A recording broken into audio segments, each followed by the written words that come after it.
ఇప్పటిదాకా ఉన్నటువంటి రిజిస్ట్రేషన్ సిస్టంలో హక్కుని డిస్కస్ చేసి డిస్ప్యూట్ని తేల్చేటటువంటి హక్కు రిజిస్ట్రార్కి లేదు.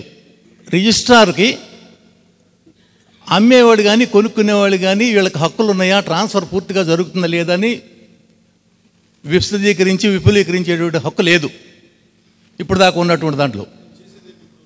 ఇప్పుడు దాన్ని సెటరైట్ చేసి టైటిల్ రిజిస్టర్ని దీనిలో ఎంటర్ చేసేసి మేము హక్కును కల్పిస్తున్నాము అని చెప్పేసి అనేది ఆబ్జెక్ట్.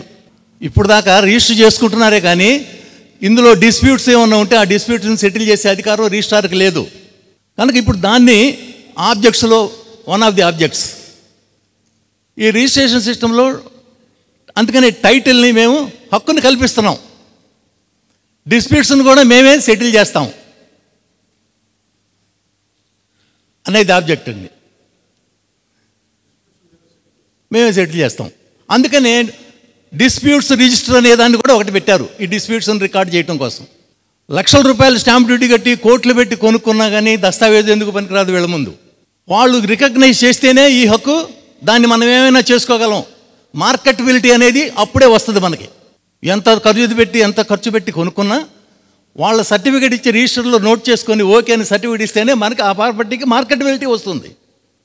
అప్పుడు దాకా మనం ఏం చేయలేము, దాన్ని అమ్ముకోవడానికి లేదు. తర్వాత ఇంకొక ఆబ్జెక్ట్ అండి, ఇండియాలో ల్యాండ్ డిస్ప్యూట్స్ ఎక్కువగా ఉన్నాయి, సివిల్ కోర్ట్స్లో డిలే అవుతోంది. ఈ డిస్ప్యూట్స్ లేకుండా సివిల్ కోర్ట్స్లో డిస్ప్యూట్స్ని అవాయిడ్ చేసి భూ బదలాయింపు అనేది తేలిగ్గా జరిగే విధంగా చూడటం అనేది నీతి ఆయోగ్ పంపించిన లక్ష్యం. సివిల్ కోర్ట్స్కి లేదని కాదండి, సివిల్ కోర్ట్స్లో డిలే అవుతుంది. ఈ డిలే అవుతుంది, డిస్ప్యూట్స్ ఉన్నాయి కనుక భూ బదలాయింపులు డిలే జరుగుతుంది కనుక దాన్ని అవాయిడ్ చేయాలి అనేటటువంటిది దాని వెనకాల ఉద్దేశంగా కనబడుతోంది. కార్పొరేట్ సెక్టార్కి 1000 ఎకరాలు కట్టబెట్టాలంటే కోర్టులు లిటిగేషన్లు ఎక్కడ అడ్డుపడతాయో వీటిని అవాయిడ్ చేయాలి అనేది మెయిన్ ఉద్దేశంగా కనపడుతోంది. రెండోది, ఇక్కడ ఇందాక ఇన్సిడెంటల్గా టచ్ చేసాం, గవర్నమెంట్ భూమి వాక్ ప్రాపర్టీ అన్నారండి. వాక్ ప్రాపర్టీని ఇంత కూడా అంటుకోవడానికి లేదు, వాక్ ట్రిబ్యునల్స్ ఉన్నాయి. సివిల్ కోర్టులో ఎటు వేసుకోవడానికి లేదు వాక్ ప్రాపర్టీని గురించి, వాక్ ట్రిబ్యునల్స్లోనే వేసుకోవాలి, సివిల్ కోర్ట్స్కి లేవు. వాక్ ప్రాపర్టీని ఎవరు టచ్ చేయరు కూడా, ప్రభుత్వాలకు కూడా చులకనగా కనపడేది ఏంటంటే ప్రభుత్వ భూములు, పోరంబోక్ ల్యాండ్స్ 1000 ఎకరాలు ఉన్నాయి ప్రతి దేశంలో, ప్రతి రాష్ట్రం కింద. నా ప్రాపర్టీని ఏదైనా కానీ ఈ హక్కుని గురించి మాట్లాడాలని చెప్పేసి నేను రిజిస్టర్ చేసి తెలిస్తే నేను వెంటనే రంగంలోకి వచ్చేసి ఆలస్యంగానైనా సరే ఒక లాయర్ని పెట్టుకోనో లేదో ఒక ఎమ్మెల్యే ద్వారానో దాన్ని ఫైట్ చేస్తాను. ప్రభుత్వ భూమిని ఒక 100 ఎకరాలు నా పేరు మీద రాసేస్తే ప్రభుత్వం వచ్చి మాట్లాడదు, దాన్ని ఫైట్ చేయదు. ఈ 100 ఎకరాలకి ఆ పుస్తకంలో నా పేరున హక్కు రాయబడుద్ది.